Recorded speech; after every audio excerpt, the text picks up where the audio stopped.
Math का करा दूंगा, कब है पेपर? 8 तारीख 8 को है ना। प्रोबेबिलिटी एक्स्ट्रा और आ रहा है ना, करा स्टैटिस्टिक्स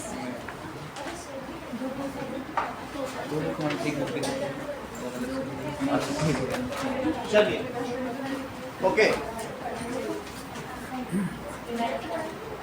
बुक चाहिए क्या किसी को? बुक है ना सब?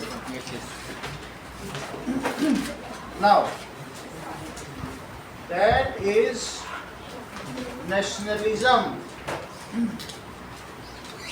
In India.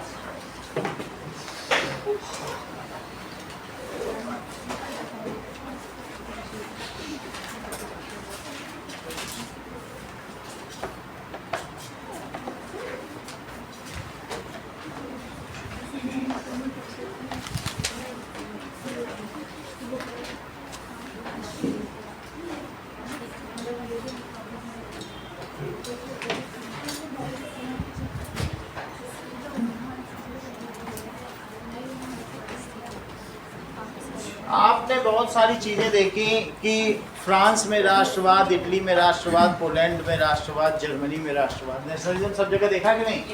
तो लेकिन ऐसा क्या हुआ 1870 most of the European territories were converted into Nations. लेकिन भारत में क्या 1870 में आया? हमारे यहाँ तो 1947 में नेशनलिज्म हुआ।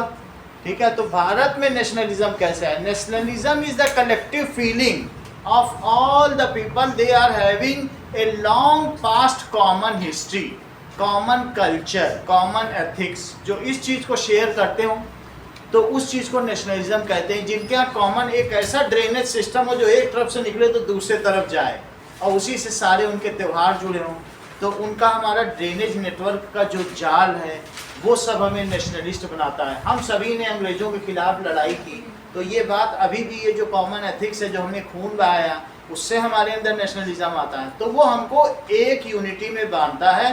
दो we are diverse but we are unified because we have long past common history, either it is Dravidian or it is Aryans.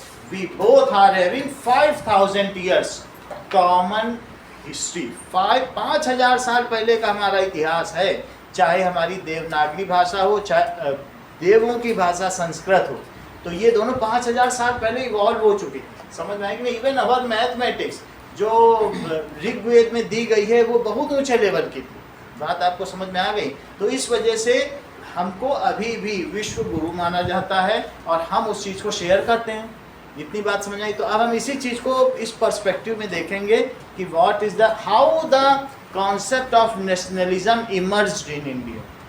हम लोग 657 रियासतों में अंग्रेज तोड़ कर गए थे, लेकिन ये फीलिंग इतनी स्ट्रांग थी, हम लोगों ने कहा नो 657, हम होते तो आज 647 देश होते। हमने कहा नो वी आर वन। वो तोड़ के गए थे, बोले तुम जो दिल्ली और आसपास का क्षेत्र है बस यही भारत है, और सब ये 657 रियासतें हैं, सब देश हैं। सरदार पटेल निकले कागज लेके, सबसे साइन कराते चले गए। 650 ने तो आसानी से साइन कर दिया, 7 को तो उन्होंने डर दिखा दिया। जो इनके पास थोड़ी बहुत सेना थी, चारों तरफ घेर के हैदराबाद हो गया, मैसूर हो गया, डरा डरा के सबको निकाला। समझ में आई बात कि नहीं? तो हम में वो नेशनलिज्म बन गया। वो चीज़ थी तभी तो बना, नहीं तो सब अलग अलग ना रहते।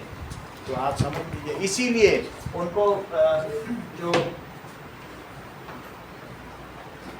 हमारे यहाँ जर्मनी का कौन था, तो वही इनको भी कहा जाता है कि उनका काबूल था, कौन था, तो पटेल को वही कहा जाता है।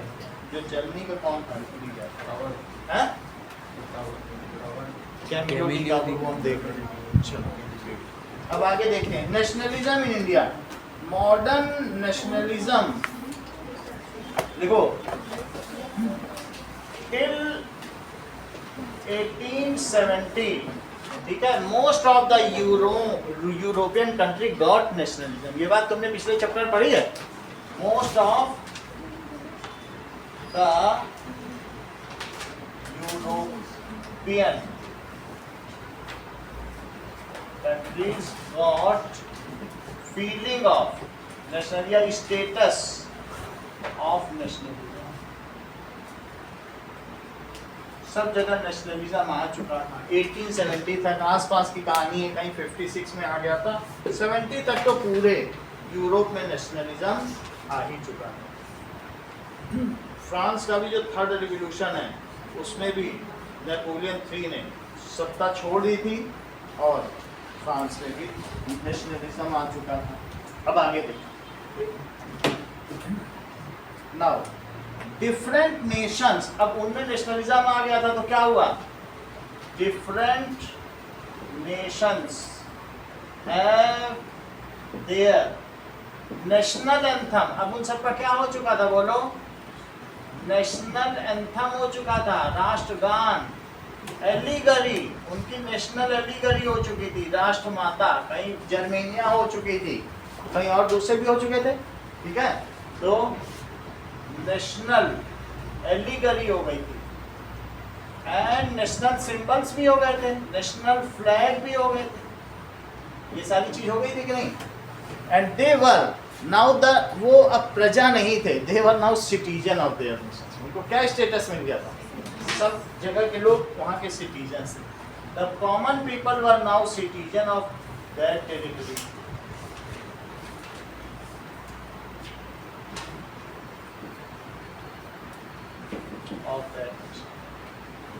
तो हमारे यहाँ ये इतना डिले क्यों हो गया, इस चीज के बारे में देखते हैं। Now they have national songs, so nationalism comes, कैसे आता है बताइए, nationalism comes from long past common history. अगर हमारी कोई कॉमन हिस्ट्री है तो से आता है। आज भी हमारे यहाँ जब हिस्ट्री पढ़ाई जाती है तो तुमको क्या लगता है कि जो राजस्थान के लोग को पढ़ाई जाती है, क्या वो मद्रास को नहीं पढ़ाई जाती है?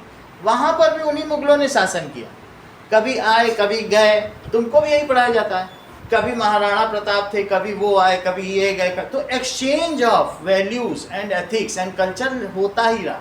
तो इसलिए वो इतना ज़्यादा आया गया कि पूरे भारत का लगभग एक जैसा ही कल्चर है, थोड़ा वहाँ का और थोड़ा जो एक्सचेंज की वजह से, सही है कि नहीं? तो that is they have long past common history, common ethics, ये सारी चीजें होती हैं। तो नेशनलिज्म इन्हीं सब चीजों से आता है। ये लैंग्वेज से हो सकता है, इंडिया में तो इसकी वजह से नहीं आता है, दूसरी जगह तुमने पोलैंड में देखा लैंग्वेज से आया, कहीं कॉमन हिस्ट्री की वजह से आया, तो कहीं दूसरे और भी रीजन रहे, जर्मनी में तो उनकी जो बुक्स हैं उनकी वजह से आया, अलग अलग, ठीक है कि नहीं? तो अलग अलग जगहों पे अलग अलग वजह से आया। देखिए, in India nationalism can be linked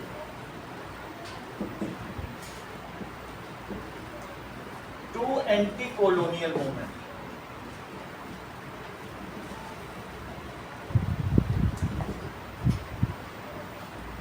उससे पहले नेशनलिज्म नहीं था, चाहे मुगल आ गए हों, मराठा और मुगल लोग आपस में लड़ते रहते थे, कोई ऐसा नेशनलिज्म की फीलिंग नहीं थी, टेरिटरी एक्सपेंशन हुआ करता था, लेकिन सबने एंटी कॉलोनियल मूवमेंट पे लड़ाई की, इसी से नेशनलिज्म इमर्ज हुआ। यहीं से माना जा सकता है नेशनलिज्म की शुरू। हम लोगों ने सब कुछ भुला दिया, इवन हिंदू मुस्लिम एक साथ होकर लड़े हैं, तो ये कितनी बड़ी बात होगी कि एंटी कॉलोनियल में हम लोगों ने, मराठा भी, सब लोग सब जगह से लड़े हैं अंग्रेज के खिलाफ। तो इसने और सब देखते रहे कि भारत में और कहाँ हो रहा है, ये मास प्रोटेस्ट हो रहा है, तो हम कितने वॉल्यूम में हैं। सिर्फ उन्होंने लड़ा ही नहीं, उन्होंने एक दूसरे से प्रेरणा भी ली कि देखो पटना में भी हो रहा है, नागपुर में भी हो रहा है, वहाँ भी हो रहा है, हम भी कर रहे हैं। तो क्या उनको एक दूसरे से इंस्पिरेशन नहीं मिला होगा? तो इस तरीके से एंटी कॉलोनियल मूवमेंट जहाँ जहाँ भी हुआ, ये बड़े तेजी से हुआ और इससे नेशनलिज्म बढ़ा। ठीक है, आगे देखिए। नाउ अब हम देखते हैं इन 1914 to 1918 में क्या हुआ बताइए। Was the era of First World War? Was era of First World War। इसमें क्या था? In this जो अलाइड नेशन थे उन्होंने क्या किया? जैसे इसमें कौन था, फ्रांस था, ब्रिटेन था, और कौन था, रशिया और यूएसए भी था। और ये किसके खिलाफ लड़े बताइए, फॉट अगेंस्ट,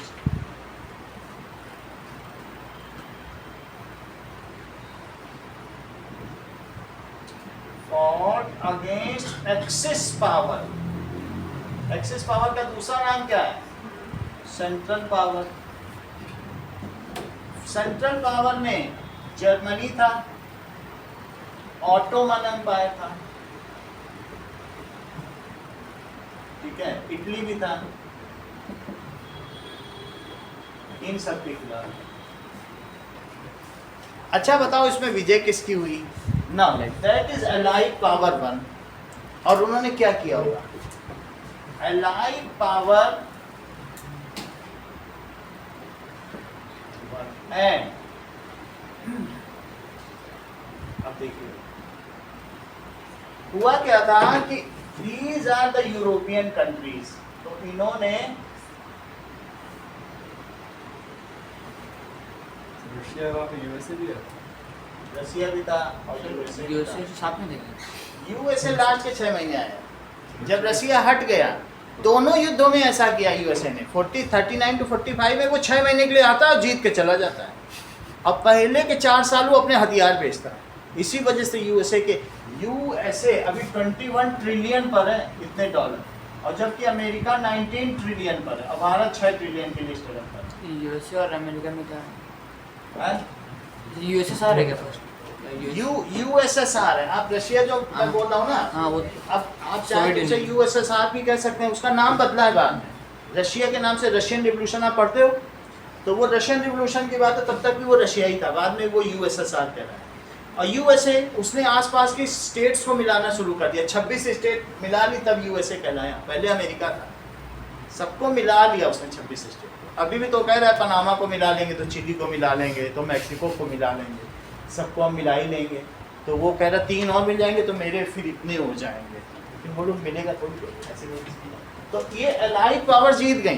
देख लो, ये मैं क्या बता रहा हूँ, दैट इज ये इंडिया और ये जापान हो गया। अब ये देखो, तो ये स्पेन हो गया, ये क्या है, फ्रांस हो गया, ये जर्मनी है, ये क्या है, जर्मनी, ये ब्रिटेन है, जो ब्रिटेन बाद में फिर यूनाइटेड किंगडम बन गया। तो ब्रिटेन, पहले ब्रिटेन था, फिर ग्रेट ब्रिटेन बना, फिर यूनाइटेड किंगडम बन गया। तो ब्रिटेन, दिस इज फ्रांस, और ये क्या है, ये बताओ, ये स्पेन, ये क्या है, स्पेन। ये यहाँ पर इतना हिस्सा ये टर्की है, लेकिन उस समय ये ऑटोमन एम्पायर, इसका क्या नाम था, ऑटोमन। ये ऑस्ट्रिया था, और इसके नीचे सर्बिया। तो ऑस्ट्रिया के जो राजकुमार थे वो बग्घी में बैठ के सर्बिया जा रहे थे, ठीक है। हाँ, इसमें कुछ है क्या, यही चीज़ ना, मैप है ना, बिल्कुल सही आप पढ़ें। ऑस्ट्रिया सर्बिया, ऑस्ट्रिया के राजकुमार अपनी राजकुमारी के साथ किसमें बैठ के जा रहे थे, बग्घी में। सर्बिया को इन्होंने अपने अंडर में कर रखा था, अपना गुलाम बना रखा था। सर्बिया के लोगों ने उसके पास बंदूक की गोली मार दी। यही फर्स्ट वर्ल्ड वार की शुरुआत। फर्स्ट वर्ल्ड वार में इन लोगों का गुप्त समझौता था, इसने किसी से कर रखा था, इसने किसी से कर रखा था।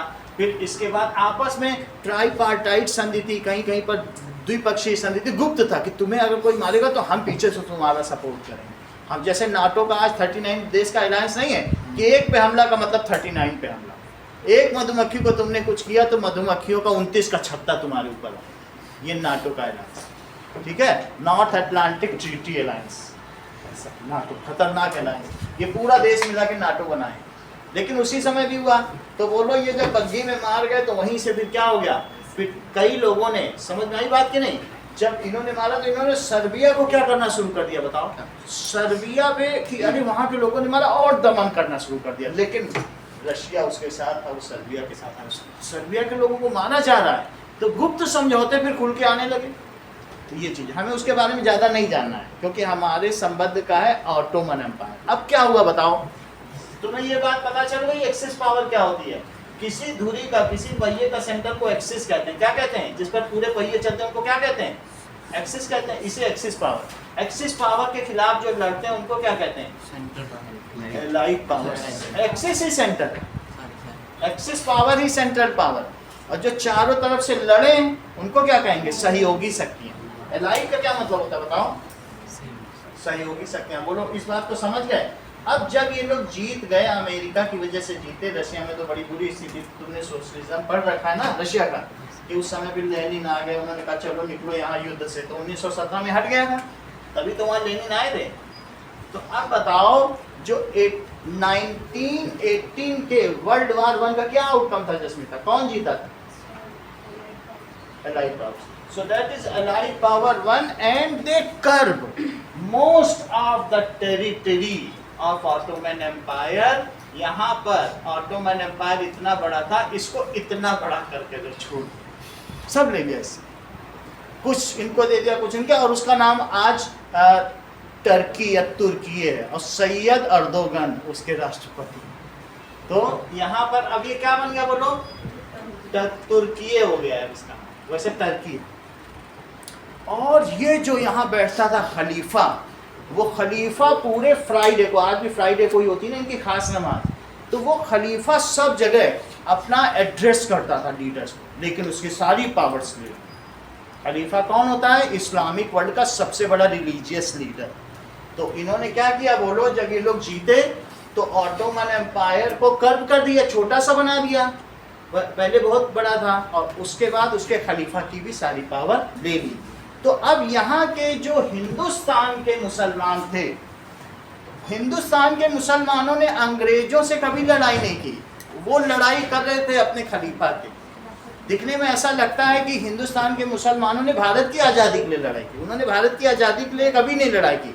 अब गांधी जी सबको अपना छाता लिए लिए घूमते थे कि आओ तुम भी मेरे छाते में आ जाओ, हमारा जरा बड़ा आंदोलन है। वो वकील तो थे ही, बैरिस्टर थे वो। अच्छा, राजस्थान के लोगों के पीछे क्यों घूमे? अच्छा, तुमको सामंतों से वो है, ठीक है तुम हमारे साथ आ जाओ, तुम सामंतों से आज़ादी दिलाएंगे। जिनको इंडस्ट्री वालों से था कि हमें इंडस्ट्री के मालिक वो करते, हमारे साथ आओ, हम आज़ादी। तो जो जो जैसे जैसे आता गया, कहीं पूना चले गए, कहीं अहमदाबाद चले गए, कहीं सूरत चले गए, इसी तरीके से आप और भी जगह देखेंगे तो बिहार में भी गए, उन सब के बारे में हम देखेंगे कि सब अलग अलग वजहों से लड़ रहे थे, लेकिन सबके लीडर गांधी जी थे। आप ऐसा समझो, कोई कुछ ही लोग थे जो अंग्रेजों से आज़ादी के लिए लड़ रहे थे, और उन्होंने पूरे मुस्लिम समाज को भी अपनी छतरी के नीचे ला दिया। बोले तुमको अच्छा खलीफा को पावर देना, आओ हमारे अंदर, हम दिलाएं। समझ में आ गई बात कि नहीं? इस तरीके से राजस्थान के लोग तो कभी लड़े ही नहीं अंग्रेजों के खिलाफ, क्योंकि यहाँ के सामंत ही इतने वैसे थे, वो कहते थे कि सामंत का मतलब तुम समझते हो कितना भी वो टैक्स ले सकता है। अंग्रेजों से बोलता है कहाँ यहाँ तुम रेगिस्तान में आओगे, तुमको एक बैलगाड़ी सोना हर महीने चाहिए, हम भिजवाएंगे। यहाँ से लेता था लोगों से टैक्स, वहाँ भिजवाता था। कोई यहाँ आया ही नहीं, ना कोई कुछ छूटा। यहाँ कभी कॉलोनियल रूल पहुँच ही नहीं पाया, तो उनको मिला, उनको आसानी से, उनको पैसा ही तो चाहिए था। बोलो बात समझ में आ गई? नाउ एलाइड पावर 1, और उन्होंने क्या की? They curbed the power and territories of Ottoman.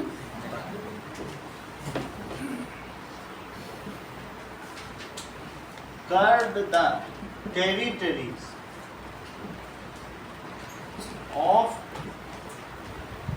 Ottoman empire and limited the power of Khalifa and बोलो कर्ब। कर्ब का मतलब उन्होंने, कर्ब करना का क्या मतलब है? लिमिट कर लेना, पकड़ लेना। जैसे क्रैब होता है, केकड़ा पकड़ लेता है, उसे कर्ब से, तो कर्ब कर लिया, सीमित करना। कर्ब द टेरिटरी, सीमित कर दी, और ठीक है, एंड लिमिटेड, और किसकी पावर सीमित कर दी बताओ? इस्लामिक रिलीजियस लीडर खलीफा, ठीक है। Limited the power of Islamic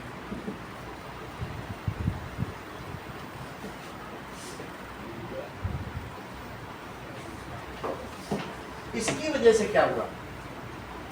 तभी इन उस समय जो ये सारी चीज हो गई। अच्छा, और क्या चीज हुआ? फर्स्ट वर्ल्ड वार, ठीक है, there was financial crisis in British government due to its indulgence in first world वार।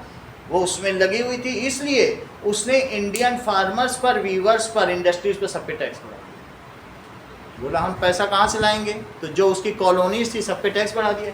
तो एक तरीके से ऑपरेशन भी कर रही थी। भारतीय भी उसी समय क्यों उन्होंने अपने आंदोलन छोड़े? सारे आंदोलन आपको लग रहा होगा 1919 से ही क्यों शुरू हुए? जलियांवाला बाग 19 से ही क्यों शुरू हुआ? अरे 18 में वो अब जीती है तो फुर्सत पाई तो वो रिकवर करेगी कि नहीं करेगी?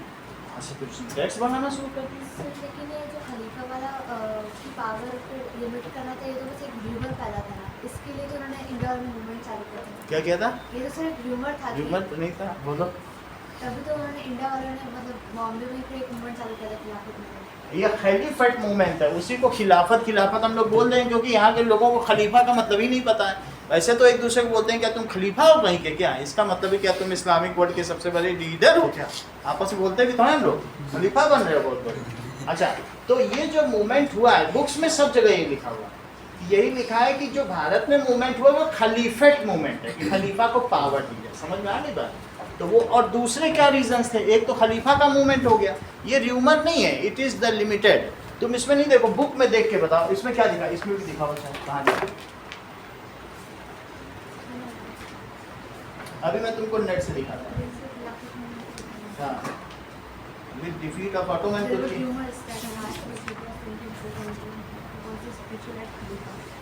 आज की स्थिति, अब कुछ और चीजें, कुछ एक्शंस तो लिए गए थे, ऐसा नहीं है। अगर उनकी टेरिटरी कर की गई है, कुछ उनकी पावर लिमिटेड कर दी गई थी कि अब आप इस तरीके से नहीं करेंगे, तो उसको आपको देखना तो पूरा देख लेना। अदरवाइज बहुत कुछ तो टर्की पर किया गया, तो जो किया गया उसकी वजह से कौन सा मूवमेंट चला? खिलाफत मूवमेंट। ठीक है, चलो अब मैं आपको इसमें नेट पे दिखा दूँ तो आगे पूरा। बुक में है ऐसा कुछ? कैसे रूमर्स क्या? Repeat. And there was rumors that आज पे स्थिति was going to be, rumor लिख लो, सही है, rumor इसको कर दो। एंड टर्की को तो सीमित किया गया, थोड़ा किया गया, ऐसा नहीं कि टर्की ऑटोमन एम्पायर से वो टर्की बन गया। तो अगर आप हिस्ट्री में जाओगे तो बहुत कुछ मिलेगा। ये हो सकता है रूमर्स की खलीफा पे अभी इम्पोज हो रहा है। हाउएवर दिस इज ट्रू, इसको तो तुम बिल्कुल सही मानो। ऑटोमन एम्पायर बहुत बड़ा था, छोटा कर दिया। जैसे तुमने फ्रांस में देखा था, उसके नेपोलियन के बाद उसके सब टेरिटरी ले ली गई थी, ऐसे बहुत जगह किया गया, इसमें भी किया गया। ये तो होता ही है। तो इतनी बात हो गई, आप लिख दीजिएगा। एंड इट वाज, यहाँ पे र्यूमर लिख दो, and it was rumour spread that for limitation of power of control. इस पे आप र्यूमर लिखो। एंड देखो र्यूमर स्प्रेड, क्या स्प्रेड हुई? For limitation of power of खलीफा। अब आगे देखो, चलो ना देखो, that is after end of war Britain was under financial crisis, क्योंकि वो भी तो लड़ रहा था। So it imposed tax, अब इसने सब पे टैक्स बढ़ा दिया, एक्स्ट्रा टैक्स बढ़ा दिया। ठीक है, custom duties and income tax. So it increased taxes on goods, tax बढ़ा दिया। और क्या किया? कस्टम ड्यूटीज, अगर एक जगह से दूसरे जगह सामान जाएगा और उस पर अगर ज़्यादा पैसा लिया जाएगा, कस्टम ड्यूटीज, तो क्या होगा बताओ? अमेरिका कस्टम ड्यूटी, जो टैरिफ आप जानते हो, ये कस्टम ड्यूटी तो है। एक देश से जब दूसरी जगह जाता है उसको क्या कहते हैं? टैरिफ भी कह सकते हैं, कस्टम ड्यूटी। और अगर किसी के पास ज़्यादा पैसा है तो उसको इनकम टैक्स कहते हैं। तो वो तीनों उसने बढ़ा दिया, एंड इनकम टैक्स। इस वजह से जो भारत के कॉमन पीपल थे उनमें भी एजिटेशन हुआ। और दूसरा मुसलमानों में क्यों हुआ, क्योंकि उनके खलीफा के अगेंस्ट में एक र्यूमर फैल गई थी। अब जरा देखिए, ठीक है, ऑल्सो क्या हुआ, also during world war there was forced recruitment of young people in rural area. उनको भर भर के नावों में भेज दिए गए, लोगों को पता ही नहीं चला वो कहाँ गए। इवन कितने मरे कुछ, कोई कुछ नहीं, ना किसी को पेंशन ना कुछ, मर गया तो मर गया, ठीक है। उनके वजह से ही वार मेमोरियल बनाया गया है दिल्ली में। इतने लोगों ने ब्रिटिश के लिए शहादत। इंडिया गेट में सबके नाम है, 1.25 लाख लोगों के, 1.25 लाख लोग मारे गए। और जो बच गए उनमें बहुत सारे ऐसे थे जिनको वहाँ की नर्सिंग दी गई। आप समझिए, वहाँ पर जो लोग गए थे ना लड़ने इंडियंस, उनको 6-6 दिन तक खाना नहीं दिया गया, वो भूखे पेट वफादारी से लड़ते रहे। और जबकि यूरोपियंस के लिए जो वहाँ लड़ रहे थे उनको मांस और शराब परोसी गई फील्ड। और हमारे जो इंडियंस थे वो भूखे लड़ रहे थे, फिर भी बहादुरी से लड़े, और उन्होंने वो युद्ध उनके लिए जीता, लड़े ही नहीं। और इतने वीर थे कि उनकी बहादुरी से प्रभावित होकर वहाँ की नर्सेज ने उनके साथ शादी कर ली, उन पेशेंट्स के साथ। और उन्हीं में से एक ऋषि सुनक है जो कुछ दिन पहले वहाँ के प्रधानमंत्री। तो बहुत सारे इंडियंस ऐसे जगह जगह स्लेवरी में भेजे गए। इसी वजह वर्ल्ड की किसी भी कंट्री में 1/6 तो इंडियन है ही, क्योंकि ब्रिटिश का सब जगह कॉलोनियल रूल था और सबसे वफादारी से इंडियंस ही काम करते थे। अफ्रीकन्स मना कर देते थे, वो भी वहाँ के जो लोग थे ना लोकल, तो वो क्या थे, वहाँ के कबीले वाले लोग। तो कबीले वाले लोग काम नहीं करते, वो तो आ जाते। लेकिन इंडियंस को जहाँ भेजा जाता था उन्होंने अच्छा काम किया, मेहनत की। इवन फिजी के प्रेसिडेंट हमारे इंडियंस हैं। ऐसे 6 वर्ल्ड के नेशनल लीडर हैं जो इंडिया के स्लेव्स। अभी मलेशिया के यहाँ आए थे, वो गए थे अयोध्या गए थे, बोले हम सब लोगों का यहीं का ही कल्चर है, हम यहीं से गए। तो बात आपको समझ में आ गई ना। तो अब यहाँ पर क्या हुआ, during first world war there was forced recruitment of young people, rural people. इससे लोगों में education, force recruitment.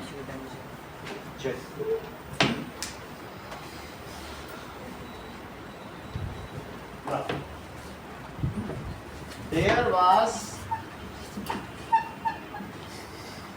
Forced recruitment. बोल सकते ना, ड्यूरिंग फर्स्ट वर्ल्ड वॉर। अब ये सारी घटनाएं कि भारत में नेशनलिज्म और मास मूवमेंट शुरू क्यों हुआ। एक तो ये सारी घटनाएं, और उसी समय 1915 में जनवरी में महात्मा गांधी आ गए और वो साउथ अफ्रीका के ने जीत के आ गए। वहाँ सिविल अथॉरिटी से जो चाहते थे वो सब मनवा के आ गए। वहाँ भी उन्होंने यात्रा की 3 शहरों के बीच, जैसे यहाँ डांडी यात्रा की थी वैसे वहाँ किए, क्योंकि वहीं 15 साल रहे थे, प्रैक्टिस की थी। सही है। तो क्या हुआ, there was force recruitment of young rural people, ठीक है। एंड उनके बारे में कुछ पता ही नहीं चल पा रहा था कि वो कहाँ भेजे गए। Due to this there was widespread anger between people.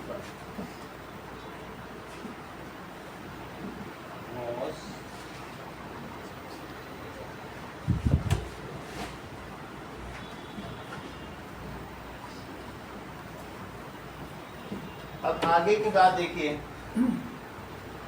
Now ऐसा समय जब चल रहा था तो उसी समय इसका महात्मा गांधी ने लाभ उठाया। लोगों में अगर एजिटेशन हो तो उसको फायदा उठाया जाना चाहिए लीडर के द्वारा। तो at same time in January 1915 Mahatma Gandhi return to India, that is Mohan Das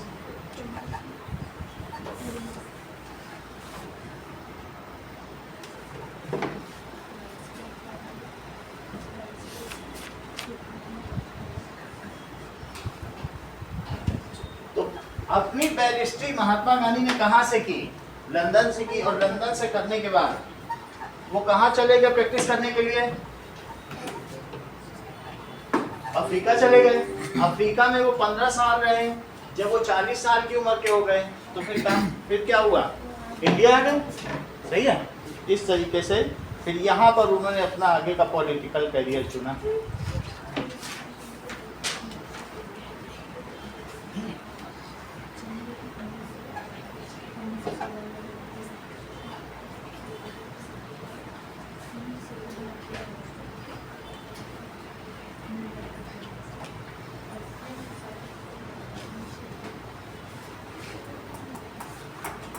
Gandhi movie, अब देखो Gandhi movie.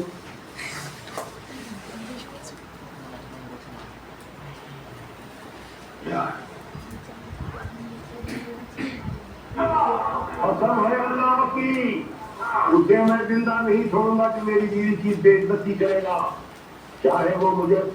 अब देखो ये कहाँ पर, ये फोटो लेने का पहले अगर मेरी बताइए माँ- फ्लैश से लिया था। अब देखो, तो इस हिंदुस्तानी मसले को तूल न दो मिस्टर वॉकर।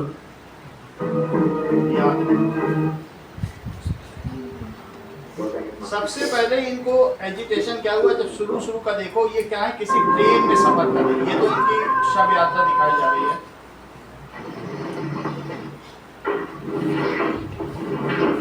ये इनकी डेड बॉडी,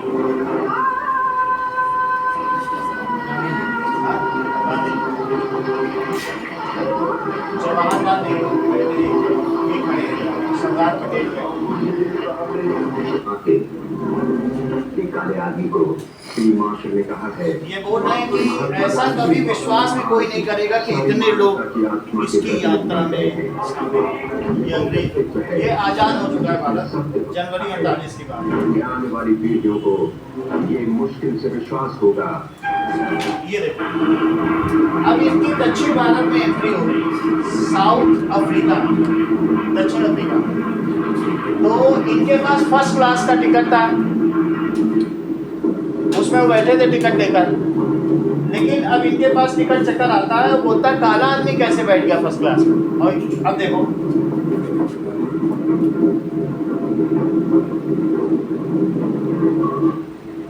नहीं पर ये आदमी है जिसने ये किताब लिखी है, ईसाई, और वो कहता है कि अगर विश्वास करना है तो यहाँ कर इसमें।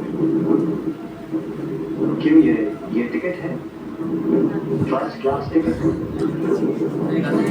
ये कैसे है सुनो, मैंने डाक से मंगवाया।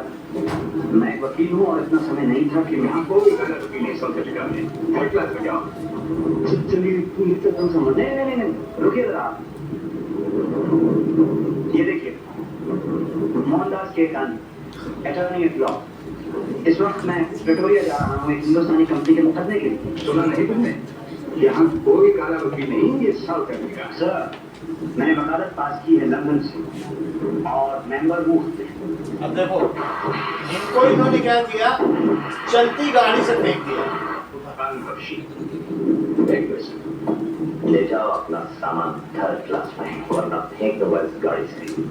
और मैं हमेशा फर्स्ट क्लास, आप मुझे गाड़ी से फेंक दिया इसको, सामान गाड़ी। अब इसके बाद क्या हुआ,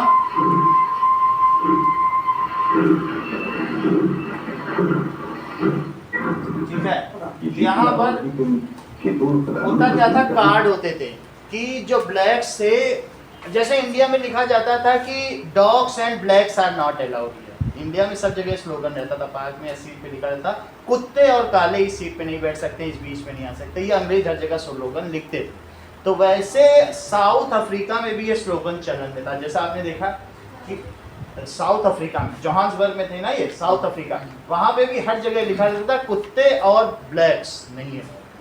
तो ब्लैक्स का मतलब हम लोग हैं, वो वाइट्स थे, तो उनमें इसको कहते हैं ये रंग भेद की नीति, ठीक है ना, दैट इज अपार्थाइड्स कहते हैं। तो अब इन्होंने क्या किया, इनके पास जितनी डिग्री थी, इन्होंने कहा कि पास भी था कि अगर तुम्हें व्हाइट एरिया में जाना पास, उन्होंने कहा सबसे पहले मैं इस पास को ही जलाता हूँ, इसी की सबसे ज़्यादा मान्यता है। और उन्होंने अनाउंस कर दिया मैं इस पास को जलाने जा रहा हूँ। लोगों में भगदड़ मच गई कि एक तो ब्रिटिश ने दिया, वो कितना सम्मानजनक पास है कि तुम उनके एरिया में जा सकते हो, तुम उसी को जलाओ। फिर इन्होंने ब्रिटिश की दी सारी लंदन की डिग्रियाँ भी जला दी। वो जरा देखो, तो फिर आगे की बात की जाए। ये देखो, तो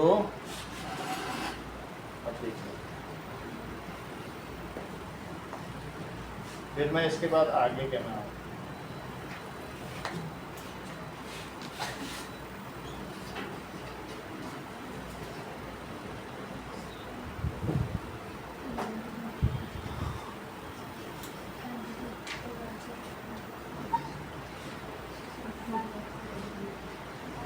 ये देखो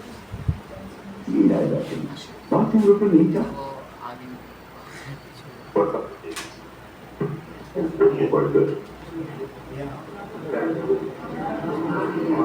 वहां पर भी इन्होंने अपनी कांग्रेस पार्टी बना ली थी। ये देखो अब इसमें बिजली जलाने जा रहे हैं कि मुझे ऐसे सरकार में चाहिए ही नहीं जो मुझे गिरा आपके यहाँ दी। इसलिए बुलाया गया है कि आप और हम मिलकर ये मांग करें कि इस राज्य में हमें बराबर का नागरिक माना जाए।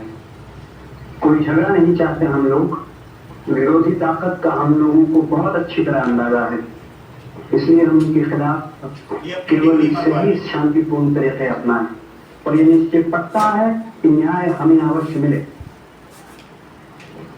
हमारी सामाजिक हैसियत का सबूत है ये पास, जो हमेशा साथ रखना पड़ता है ये पास इंडियंस और ये बंदिश यूरोप के लोगों पर नहीं है।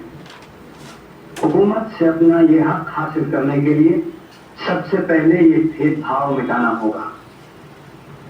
साथ में मौलाना अबुल कलाम आजाद भी इनके साथ है। वो ये देखो लाल टोपी पहने अपना पास ही जला ले रहे हैं जो कि ब्रिटिश देते थे।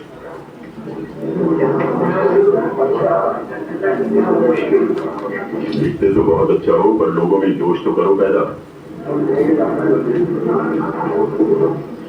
हम नहीं चाहते कि डर या नफरत की आग भड़काए, पर ये इल्तिजा है हिंदुओं से, मुस्लिम और सिखों से कि सामने आए।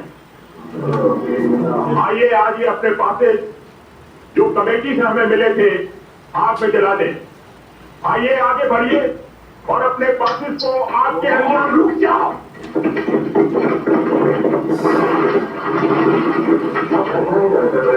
ये पासिस गवर्नमेंट की मिल्कियत है। जो इसे जलाएगा मैं गिरफ्तार करूंगा उसको।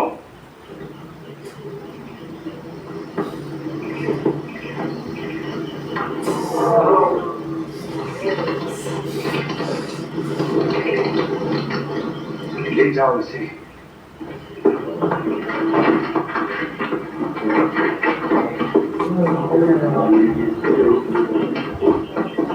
ये गांधी जी है उसमें। इसको 7 ऑस्कर अवार्ड्स मिल चुके हैं इस मूवी को।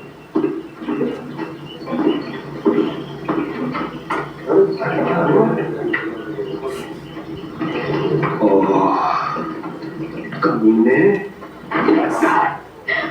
ये कस्तूरबा गांधी। आओ, कोई और है बागी? अगर तुम भी पिटना चाहते हो तो आओ आगे।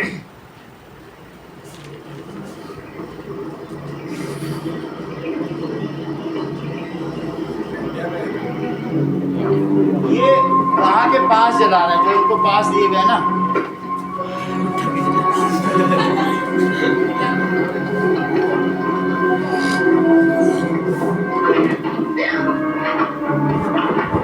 मुझे जाने दो, मुझे जाने दो।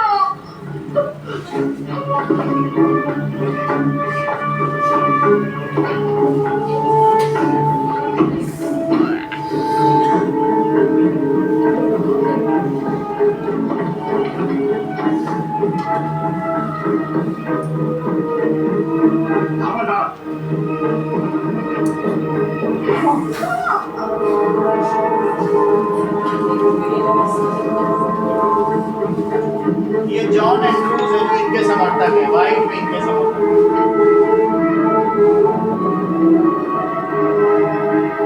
तो अभी हम लोगों ने देखा कि इसके बाद इनको बोला गया कि ठीक है आपने ये गलत काम किया है, अब आपको सजा दी जाती है और इसके लिए आप ठीक है जेल में रहेंगे इतने इतने समय तक। तो सारे पब्लिक बाहर खड़ी थी इनके सपोर्ट में। तो उसने देखा सर वो जज से बोला कि मास प्रोटेस्ट हो रहा है, अभी मैं आपको दिखाऊंगा।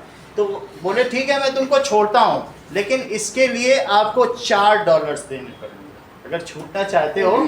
सजा होती है ना एक, इसके लिए जमानत है। तो उन्होंने कहा सर मैंने कोई गलत काम नहीं किया है, मैं तो इसके लिए कुछ भी नहीं दूंगा। अच्छा तुमको $1 देना। मैं बोले मैं कुछ भी नहीं दे सकता हूँ। अच्छा तुमको फ्री में छोड़ा जाता है। सर मैं फ्री में कैसे जाऊँगा, मैं एक सम्मानित व्यक्ति हूँ, मेरे पास टैक्सी भी नहीं और फटे कपड़े हैं।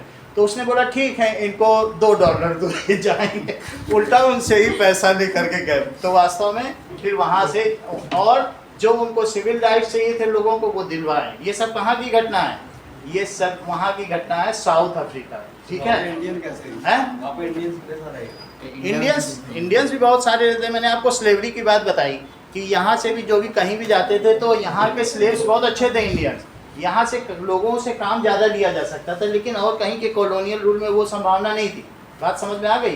तो अब मैं उस थोड़ी सी घटना को दिखा देता हूँ कैसे इन लोगों ने जज साहब के सामने, भारत का कोई भी ऐसा जज नहीं था कि गांधी जी जब पहुँचते थे तो वो जज अपने आप ही खड़े हो जाते थे, बोलते थे पता नहीं, जबकि इंग्लिश जज थे, बोलते थे पता नहीं ऐसी क्या कशिश है इनमें कि हम अपने आप ही खड़े हो जाते हैं। तो सब लोग खड़े होते थे, वो भी खड़े। तो अब जरा देखो आगे की बात करें।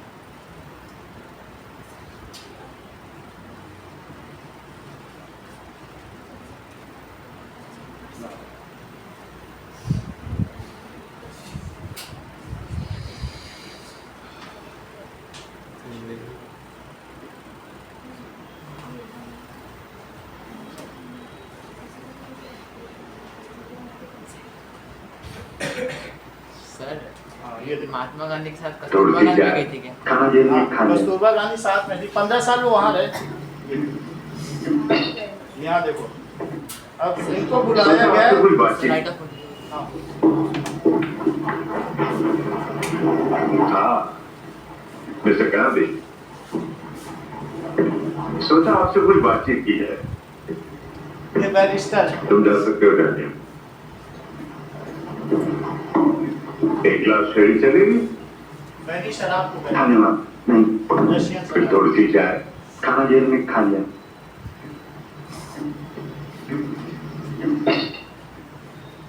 प्लीज आइए यहाँ पे।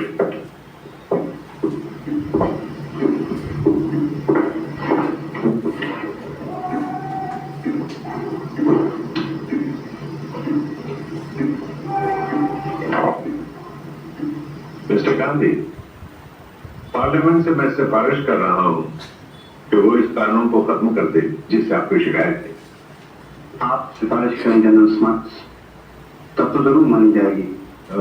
ये इतना आसान नहीं लगता। वो तो मैंने भी सोचा था। मैं सोचता हूँ कि एक रॉयल कमीशन बुलाया जाए जो इस कानून की जांच करे। मैं गारंटी देता हूँ कि वो इसे खत्म करने का ही फैसला देगा। ये उनकी समझदारी होगी।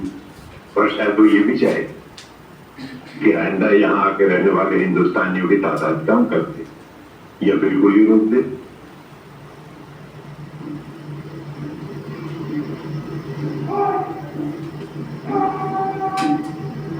हमें झगड़े का हिंदुस्तानियों को यहाँ आपस में से वास्ता नहीं, और उसे बहस का मुद्दा बनाना भी गलत होगा जबकि बाजी हमारे हाथ में है।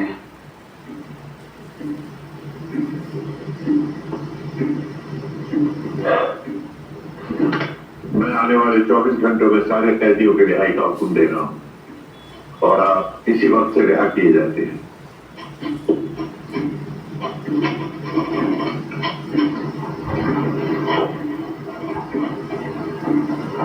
उम्मीद है आप रजामंद हैं? हाँ, लेकिन ऐसा है कि इन कपड़ों में यही चाहूंगा कि टैक्सी से जाऊं, हाँ बेशक। मगर मेरे पास पैसे नहीं हैं। ओह हाँ, नहीं मेरे पास। मुझे माफ करना। हाँ, डैनियल्स, मिस्टर गांधी को 1 शिलिंग टैक्सी के लिए दे दो। मैं कुछ समझा नहीं सर। आपको कितनी दूर जाना मिस्टर गांधी? अब क्योंकि झगड़ा निपट गया है, सोचता हूँ कि मैं सीधा हिंदुस्तान लौट जाऊं।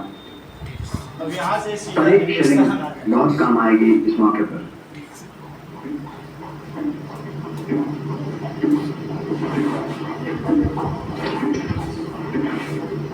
धन्यवाद।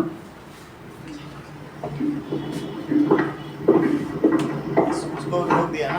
आपकी मेहरबानी मिस्टर डैनियल्स। उसी शिप से साइमन एक जज का नाम है, वो सारे के सारे भारत में किस तरीके से रूल्स बनेंगे, रूल बुक क्या बनेगी, कॉन्स्टिट्यूशन क्या होगा, वो वहाँ के लोग तय करने आ रहे हैं। तो हैं? 98 में है। क्या 28 का। तो अभी देखो इनका कौन सा लीडर आ रहा है, इसका मतलब है साउथ अफ्रीका की समझ में आ रही ना कि कैसे था। अब हम इंडिया की देखें, इसका मतलब है कि वो 15 जनवरी 1915 को भारत आ गए।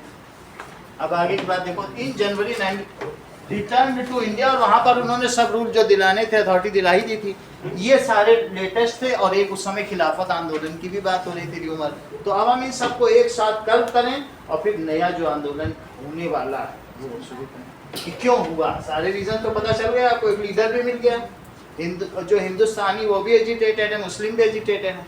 तो अब आगे की बात, नाउ इनका एक सबसे बड़ा स्पीच भी वायरल है। तो मान लो इन्होंने बताया कि अगर वहां पर क्या था कि कोई पुलिस वाला साउथ अफ्रीका में आएगा, तुम्हारे घर में तुम्हारे घर की तलाशी ले सकता है, तुम हो या ना हो। वो तुम्हारे घर का देखो, जो अगर तुम्हारे घर में कोई तुम्हारी अनुपस्थिति में आ जाए तो तुम्हारे घर की वाइफ्स होंगी, लेडीज होंगी, तो वो अंदर धड़धड़ाते हुए घुस जाएगा और सब तलाशी लेगा। तो अभी हम लोगों ने देखा, इसमें बोला था कि अगर ऐसा होगा तो मैं उसका सर फोड़ दूंगा। एक बोल रहा था इसमें कि मैं ऐसा होगा तो क्या हो जाएगा। तो इन्होंने वहां पर एक स्पीच दी कि तुमको ऐसा कुछ नहीं करना है। अगर कोई मान लो तुम एक कानून वहां पर साउथ अफ्रीका में क्या आया कि कोई किसी भी हिंदुस्तानी के घर में जा सकता है, तलाशी ले सकता है, ये चीज़ कानून आया था, ठीक है। तो अब वहाँ पर इन्होंने अहिंसा का वहीं से, ये देखो यहाँ पे बोल रहा है ये शादी जो ईसाई धर्म के अनुसार न की जाए नाजायज होगी। इस कानून के मुताबिक हमारी माताएं और बहनें वेश्याएं हैं और हर ये किसकी तस्वीर है, आजादी को जीत के लाया ये वो गांधी वीर है, सत्य अहिंसा और स्वदेशी, ये जिसके हथियार थे, जिसके पीछे लाखों प्राणी मरने को तैयार थे। जब तक खड़ा हिमालय भू पर, जब तक लहराता सागर, जब तक बहती गंगा यमुना, तब तक बापू का नाम अमर। ये बचपन में हम लोगों ने पढ़ा हुआ है। तो अब हम इसी चीज़ को आगे बढ़ाएंगे कि इनकी पॉलिसी क्या थी, ठीक है। What was policy? That is truth and non-violence। जैसे आपने इनके भाषण में सुना कि वो हमारी जान ले सकते हैं, लेकिन उससे उनको हुक्म बर्दारी तो नहीं मिलेगी। तो what is the next point? देखिए, और इसके खिलाफ अंग्रेज लोग जितना भी लड़े वो और बदनाम ही होते गए। इवन जलियांवाला बाग कांड से पूरे विश्व में अंग्रेजों की सबसे ज़्यादा बदनाम। सो नेक्स्ट क्या चीज़ है? He believed, तो गांधी जी बिलीव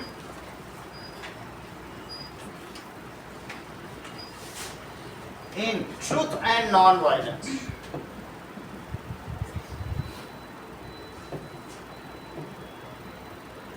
इससे उनको क्या फायदा मिला?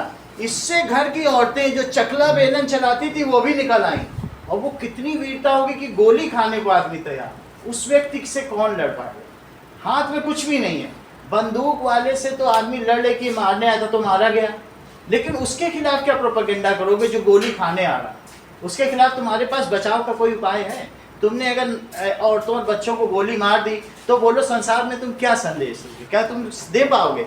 भगत सिंह के खिलाफ दे सकते हो कि उन्होंने हमें मारा तो हमने भी मारा, लेकिन ऐसे लोगों के खिलाफ जो सीधा सत्य और अहिंसा के लिए निकल पड़े, क्या आपके पास कुछ बचाव का साधन होगा संसार को बताने के लिए? तो इस तरीके से इन्होंने इश्यू को बनाया और इसमें लोगों का इन्वॉल्वमेंट रहा। हर व्यक्ति इन्वॉल्व हो गया, चाहे छोटा हो या बड़ा, उसके हाथ में कुछ नहीं है, लेकिन वो निकल पड़ा कि हम भी करेंगे सत्य अहिंसा के, ठीक है। गोली खाने निकल पड़े। बोलो बात समझ में आ गई? आप आगे की बात देखिए। नाउ इट वाज, अब ये जो मेथड था, दिस मेथड वाज कॉल्ड सत्याग्रह। सत्याग्रह तो आप समझ गए ना, सत्य का आग्रह। तब तक हम कहते रहेंगे हम मर जाएंगे, लेकिन सत्य का आग्रह, politely we will say. So this method is called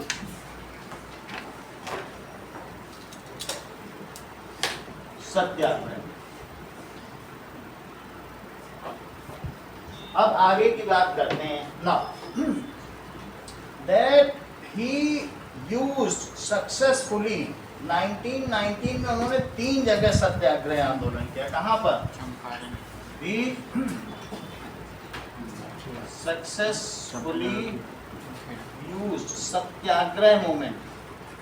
जब तक इन्होंने सत्याग्रह मूवमेंट शुरू किया, ठीक है, उसमें अभी कोई खिलाफत मूवमेंट मिक्स नहीं था, ये सत्याग्रह मूवमेंट। तो सत्याग्रह मूवमेंट कहाँ शुरू किया गया? Champaran. That is Champaran, Kheda and Ahmedabad. Champaran Bihar Champaran Bihar में है, खेदा सूरत में होगा, और एक अहमदाबाद है ना। तो खेदा- चंपारण तो बिहार हो गया, और खेदा ये सूरत में होगा, और तीसरा कहाँ है? अहमदाबाद ना, सूरत किधर पड़ता है? गुजरात में ही है, अहमदाबाद के बिल्कुल यहीं पर ही है, सही है। एंड इन जगहों पर इन्होंने किया। अब जरा देखें कि जो यहाँ के लोग थे, बिहार के लोग थे, उनको उन्होंने इंडिगो फार्मर्स को सत्याग्रह आंदोलन कराया, और उनके ऊपर जो टॉर्चर हो रहा था उससे मुक्त कराया, सही है।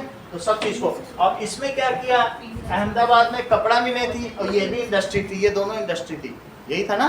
तो इंडस्ट्री के जो लेबर्स थे उनको आज़ादी दिलाई, ऑपरेशन ऑफ। तो इन तीनों जगह इनका मूवमेंट सफल रहा, और उसमें ये गांधी जी की मूवी में, इसमें भी दिखाया गांधी मूवी में कि कैसे उन्होंने कहा कि आप खड़े हो जाओ बस सामने।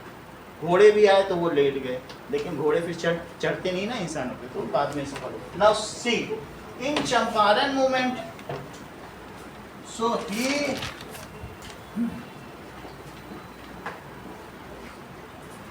ब्रॉट जस्टिस किसके किसके लिए? For Indigo farmers. इस पे क्वेश्चन आएगा तो मैं पूरा लिखा दूंगा। फॉर, अभी टाइम लाइन नहीं बता रहा हूँ। Indigo farmers in Champaran. It was very painstaking process. नील बनाना आसान नहीं था, ये जाता था वहाँ बन करके, लोग उस पर खड़े होकर गर्म पानी में उसको बहुत मुश्किल से 8-8 घंटे काम करते थे। तो इसलिए इस अमानवीय कृत्य को, इनह्यूमन चीज को उन्होंने हटवाया। दूसरी चीज, एंड फॉर लेबर्स ऑफ, किसके labours? Of cotton mill in Kheda and Ahmedabad. इसे अंदर हैं? खेदा का तो अलग है, क्रॉप फेलियर हुई थी। क्या क्रॉप फेलियर हुई, तो उनका उन्होंने टैक्स डेबिट अहमदाबाद में सर ये कॉटन मिल का कॉटन मिल का था ना। तो खेदा में क्या हुआ था, कॉटन मिल इन अहमदाबाद, और जो टैक्स लिया जा रहा था खेदा में, उन्होंने बोला कि ये माफ करवाएंगे, फिर माफ करवाएंगे, ऐसा in Ahmedabad. And tax rebate किसका कराया? Of famine sufferer farmers in Kheda. वहां पर अकाल आया हुआ था, तो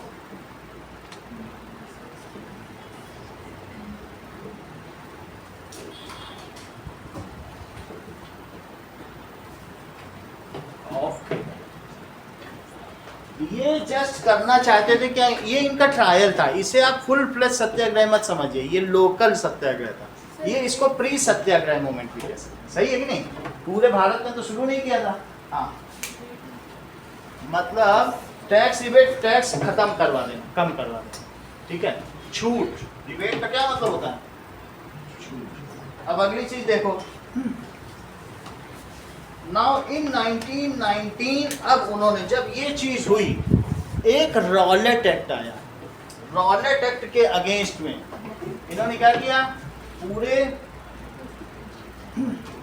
ये देखिए, अब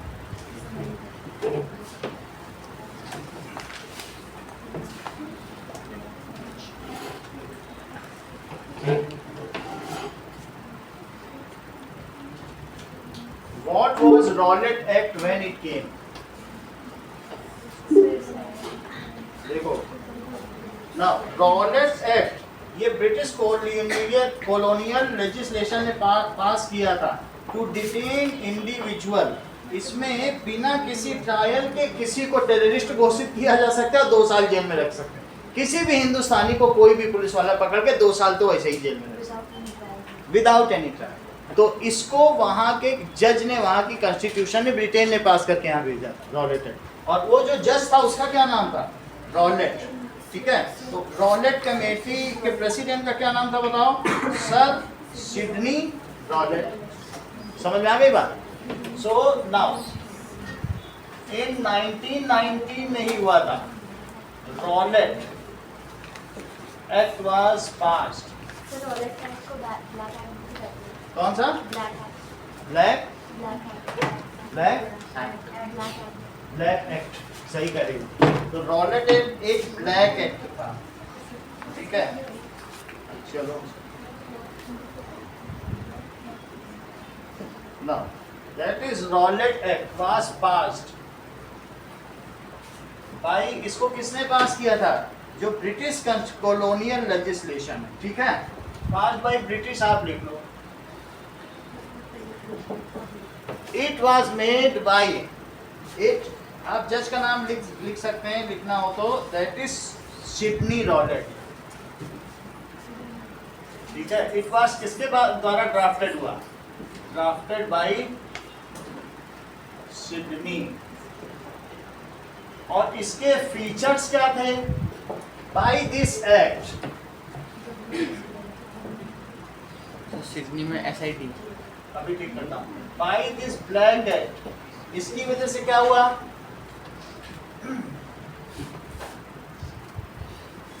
Any individual, any Indians can be put behind bars up to 2 years without any trial.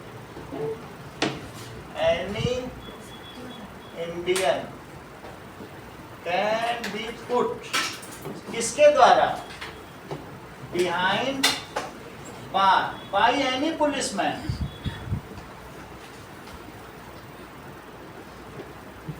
without trial.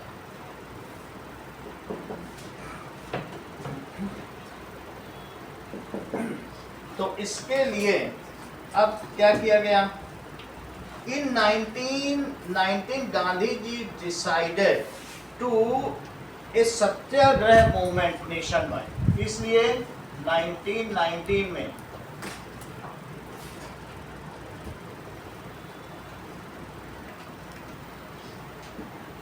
उस समय तक जो टाइम लाइन है, टाइम लाइन आप देखिए, 1897 में जो A.O. ह्यूम थे, उन्होंने कांग्रेस की स्थापना कर दी। समझ में आई बात कि नहीं? अब वो लोग क्या चाहते थे बताइए? कांग्रेस फाउंडेड, जो इंडियन नेशनल कांग्रेस थी वो किसका फाउंड हुई बताइए? नेशनल कांग्रेस। दिस बोलो 1985 में ना, 1985 में इसकी स्थापना हुई। 1885 ना। अब इसके बाद क्या हुआ बताइए? ये जो लीडर्स थे, ये लेजिस्लेटिव काउंसिल में सिर्फ सीटें चाहते थे। इसमें जो कांग्रेस के जो लीडर्स थे ना, वो बहुत पैसे वाले थे, ये ज्यादा नहीं चाहते थे। वो चाहते थे, याचना करते थे अंग्रेजों से, गिव मी सम राइट्स। वो पूरी बात नहीं करते थे। अच्छा, इनका ट्रिक देखो, पहले इन्होंने क्या किया बताइए? गांधी जी के समय में पहला मूवमेंट कौन सा था बताइए? सत्याग्रह मूवमेंट। और उसके बाद क्या किया बताइए? That is non cooperation movement. पहले था कि सत्य का आग्रह, और फिर सब लोगों से कहा कि तुम्हारी वजह से, वरना ये 15,000 अंग्रेज तुम्हारे ऊपर कैसे कर सकते हैं? तुम ना चाहो तो ये राज चला सकते हैं। तो उन्होंने कहा लोगों से कि क्विट कर। उन्होंने बोला कि नॉन कॉपरेशन। नॉन कॉपरेशन का क्या मतलब है? कि दैट इज असहयोग आंदोलन, नॉन कॉपरेशन। और फिर उसके बाद अगला मूवमेंट इन्होंने चला दिया, कौन सा?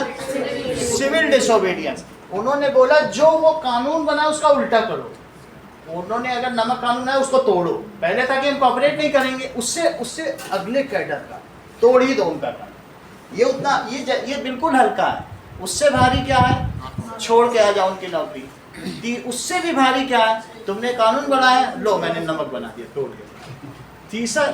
तीसरा कौन सा बताइए?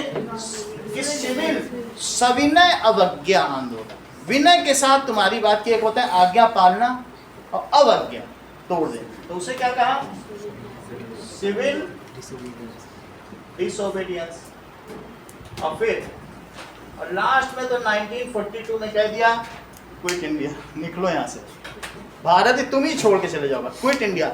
आप समझिए जहाँ जहाँ भी कॉलोनियल रूल है सब जगह अंग्रेज हैं। साउथ अफ्रीका में अंग्रेज हैं, ऑस्ट्रेलिया में अंग्रेज। भारत में अकेला आंदोलन हुआ कि एक भी अंग्रेज बचा ही नहीं। कोई दिखता है तुमको कहीं अंग्रेज? क्विट इंडिया, निकलो सब निकलो, आखिरी अंग्रेज भी निकल जाए। ये इंडिया में ही हुआ। तो चौथा आंदोलन जो सबसे हार्श क्या था, वो अंग्रेजों के लिए बोले कि तुम्हें तो छोड़ना ही होगा, हम अपना संभाल लेंगे, आप नहीं। इस तरीके से इनकी एक सीरीज है जिस हिसाब से इन्होंने लोगों को आगे बढ़ाया है ना। धीरे धीरे सीधे कहते तो नहीं हो सकता था, यहाँ से सीरीज से क्विट। अच्छा, मेरा ये बताने का क्या मतलब है, इनके सत्याग्रह आंदोलन से कांग्रेस वाले इतने प्रभावित हुए कि वो धीरे धीरे जुड़ने लगे। मदन मोहन और जो ऐसे मौलाना अबुल कलाम आजाद और जो उस समय के लीडर्स थे ना, कांग्रेस के लीडर्स थे, सो वो धीरे धीरे जवाहरलाल नेहरू इनसे जुड़ने लगे। क्यों? क्योंकि जहाँ वो थोड़ी मोड़ी चीज़ें लेने की बात करते थे, however his concept of fighting was impressive. यही बात समझ में आ गई बात आपको? तो अब आगे की बात करते हैं। इन 1990 जो गांधी जी थे डिसाइडेड टू लॉन्च, बोलो ब्लैक लॉ ना, ब्लैक लॉ है कि ब्लैक एक्ट है? ब्लैक लॉ, जरूर चेक कर लेते हैं। Rowlatt act is also called black law. Black act, दोनों ही नाम सही है। इन्होंने क्या कहा, it is also called black act, और दूसरा क्या बताया गया, ब्लैक लॉ। लिख लो इसी में, it is also called black law. और अच्छा, इसी के प्रोटेस्ट में Gandhi ji decided to launch nationwide, उनका सफल हो ही चुका था, नेशन वाइड सत्याग्रह इन 1919 में हुआ अगेंस्ट रॉलेट एक्ट।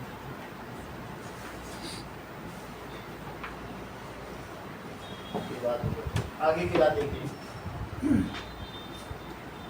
नाउ अब इसके बाद रॉलेट एक्ट का जब ये बात हो गई तो सत्याग्रह आंदोलन हो गया। 12 जो हमारा जलियांवाला कांड हुआ, इसकी क्या टाइम लाइन है, कब कब क्या क्या हुआ?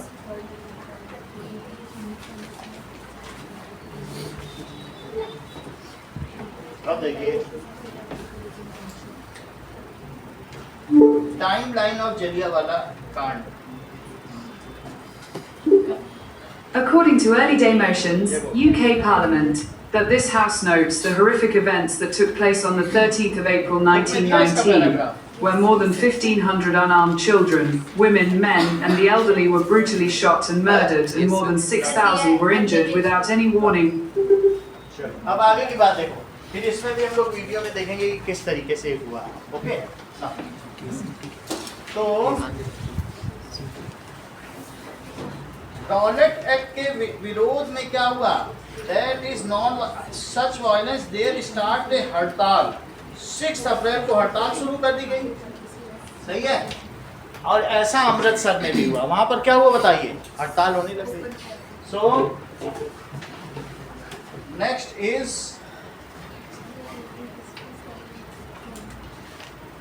देखो ऑन 6 अप्रैल देयर वाज हड़ताल। हड़ताल का क्या मतलब है, स्ट्राइक ऑफ कॉमन पीपल। कहां पर, इन अमृतसर। अच्छा, अमृतसर में जब हड़ताल हुई तो उसके बाद क्या हुआ, दैट 10th अप्रैल को there was entering Delhi, local leaders were picked up। फिर वहां पर रेलवे वर्कशॉप शॉप सब क्लोज डाउन हो गई। और इसके बाद क्या हुआ कि सब कुछ डिसरप्ट हो गया। हड़ताल होने पे क्या हो गया, अमृतसर में सब कुछ डिसरप्ट हो गया। और वहां पर लोकल लीडर्स, गांधी जी को भी आने से रोक दिया गया। जो वहाँ के लोकल लीडर्स थे, महात्मा गांधी जाना चाहते थे लेकिन नहीं जाने दिया। और 10th अप्रैल को क्या हुआ, the police in Amritsar fired upon peaceful procession. ठीक है, on 10th April police fired on peaceful procession. ये कोई जलियांवाला बाग की हत्या नहीं है, लोग जा रहे थे झंडे और बैनर लेके, उन पे गोलियां चलवा दी। ये थोड़े लोग मरे, पीसफुल प्रोसेशन जा रहा था 10 तारीख को, तो उन पे पुलिस ने क्या किया, गोलियां चलवा दी। Fired on peaceful procession.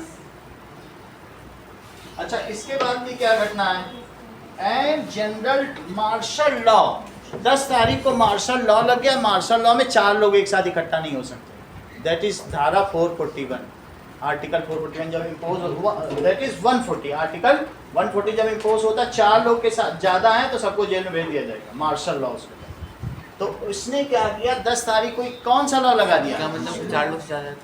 अगर 4 लोग से ज़्यादा गैदरिंग नहीं कर सकता कोई कहीं भी, क्योंकि इसका मतलब है कि यहाँ पे जब जहाँ एजिटेशन या कहीं पर ऐसा होता है ना मास मूवमेंट, तो वहाँ मार्शल लॉ लग जाता है। तो मार्शल लॉ जब आर्टिकल 140 लग जाता है तो हम कोचिंग भी नहीं चला सकते, क्योंकि 4 से ज़्यादा को पढ़ा ही नहीं पाए। तो कई बार आप लोग बोलते नहीं मार्शल लॉ लग गया है कोचिंग, फिर मुझे भी लिखना पड़ता है कि मार्शल लॉ की वजह से कोचिंग बंद हो रहा है। ऐसा कई बार हुआ है, 4-5 बार तो हुआ ही है। तो मार्शल लॉ जब लगता है, कहीं पर भी कुछ भी विरोध होता है, तो जोधपुर में भी कई बार 8-6 महीने में एक बार तो लग ही जाता है। तो उस समय कुछ ना कुछ होता रहता है तो लग जाता है, मार्शल लॉ लग जाता है। फिर 1-2 दिन में लिफ्ट अप हो जाता है। तो 10 अप्रैल को जनरल डायर ने कमांड ले ली अमृतसर, और उसने क्या लगा दिया, मार्शल लॉ। ऑन 10 अप्रैल को क्या हुआ, इस बात की जानकारी लोगों को नहीं दी गई, क्योंकि न्यूज़पेपर भी नहीं निकल रहे, लोगों को पता भी नहीं कि मार्शल लॉ। और general Dyer took command of Amritsar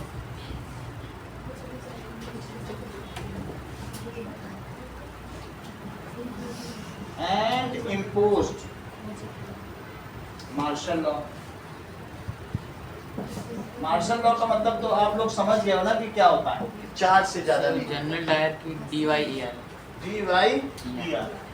अब देखो नाउ, इसके बाद नाउ ऑन 13 अप्रैल को, बैसाखी के दिन, ऑन 13 अप्रैल, ठीक है, जलियांवाला बाग में the people gathered along with children, female ladies, और जो भी लोग थे कॉमन पीपल इकट्ठा, उनके पास कोई हथियार नहीं थे, that is common people gathered in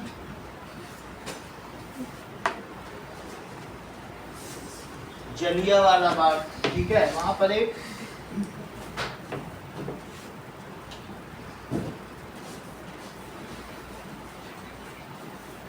to celebrate the festival of Baisakhi.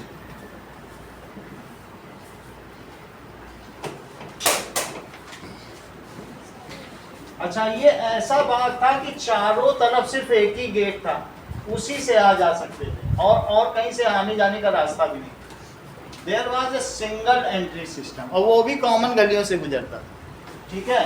So at the festival of Baisakhi, now general Dyer with troops, उसने क्या किया, enter the area, block the exit points and fired on crowd. उसने क्या किया, general Dyer ने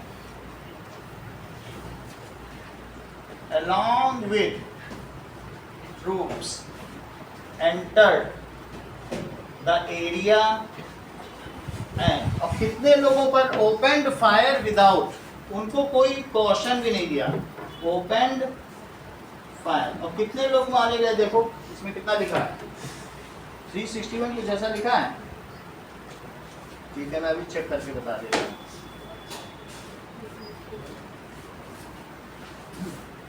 Number of casualties and in Jallianwala,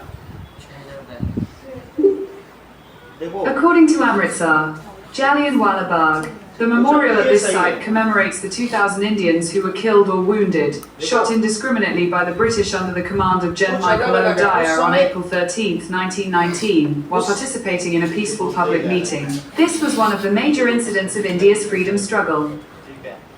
ऐसा बोला जाता है कि 379 पीपल उस समय कहा गया, बहुत जगह 379 और 1200, ये ज़्यादातर जगहों पे लिखा, तो यही हम लिखेंगे 379, लेकिन ऐसे तो मरे 2000 से ऊपर।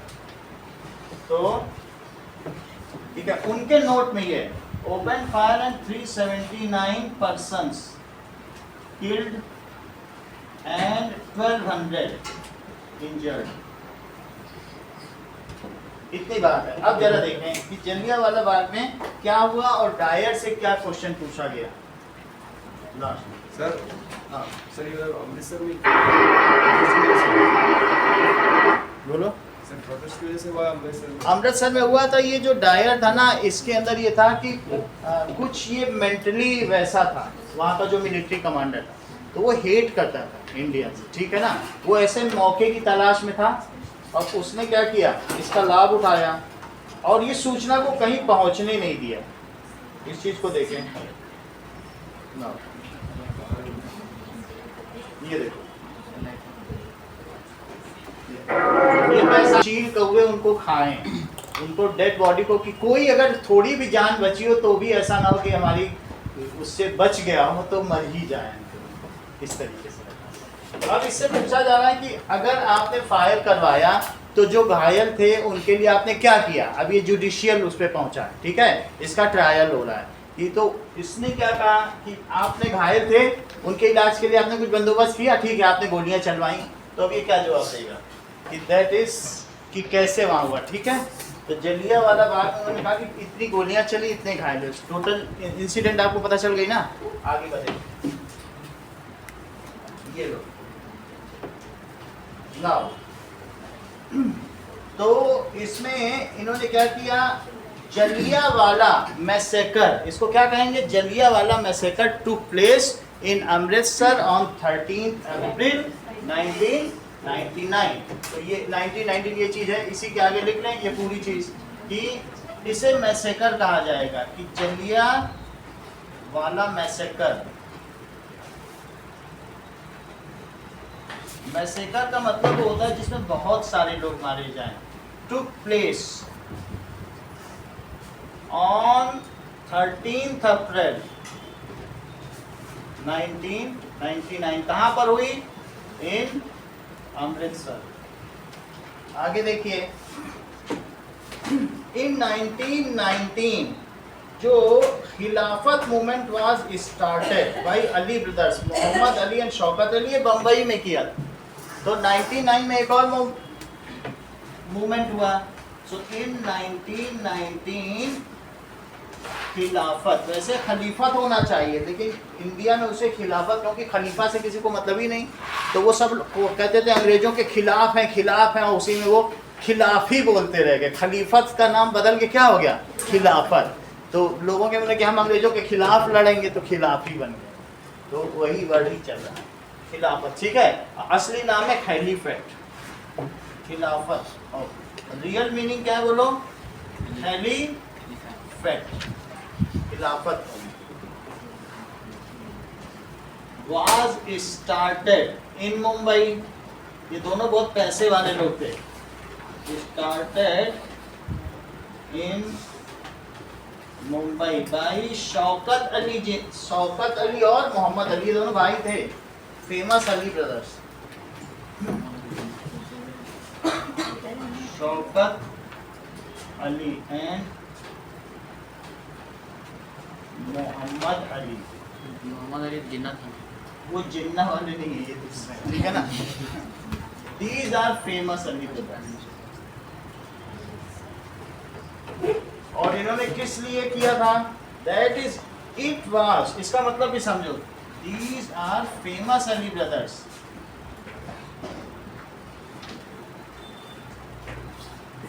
It was against protest for injustice done to Turkey after first world war.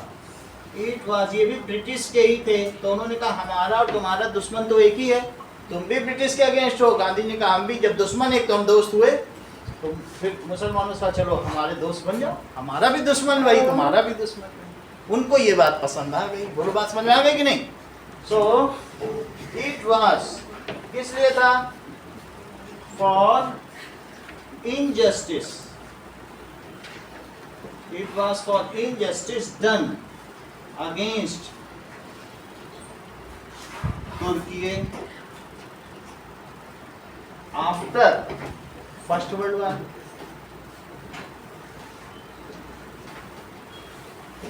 तो गांधी जी ने इसमें क्या किया, इन दोनों को कंबाइन करके एक नया मूवमेंट चलाया, ठीक है। तो इस चीज को क्या कहा गया, गांधी जी नॉन कॉपरेशन खिलाफत मूवमेंट स्टार्ट किया 1921 में, ये दोनों कर दिए 2 साल बाद। तो 1921 में जरा ध्यान दीजिए, 1919 में क्या किया, दैट इज सत्याग्रह। और ये बताइए सत्याग्रह मूवमेंट हो गया। और 1921 में क्या हुआ, नॉन कॉपरेशन, अभी पीछे लिखा था कि नहीं, नॉन कॉपरेशन खिलाफत। बस हम तुम्हारा सहयोगी नहीं करेंगे, हम तुम्हारा कोई भी किसी भी चीज में, ठीक है ना, आपस में कहीं भी हम स्कूल कॉलेज बैंक जो भी चीज थी सबको छोड़ देंगे, जुडिशरी को भी छोड़ दिया। उस चीज को क्या कहेंगे 1921 में, 1921 में कौन सा मूवमेंट, नॉन कॉपरेशन खिलाफत मूवमेंट। उनके साथ जो मिलके चले वो कौन सा था, नॉन कॉपरेशन खिलाफत मूवमेंट।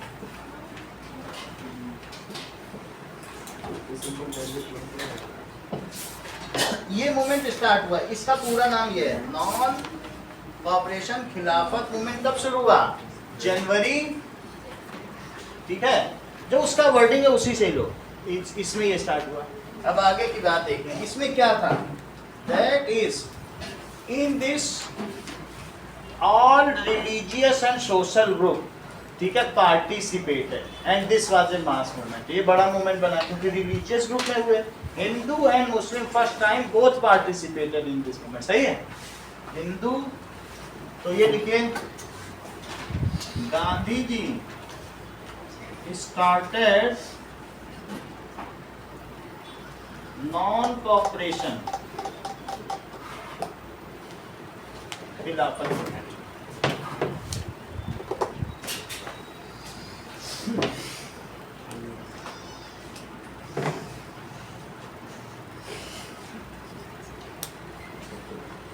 और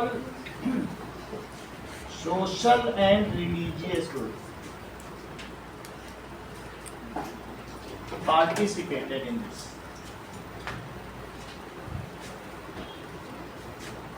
including Hindus and Muslims.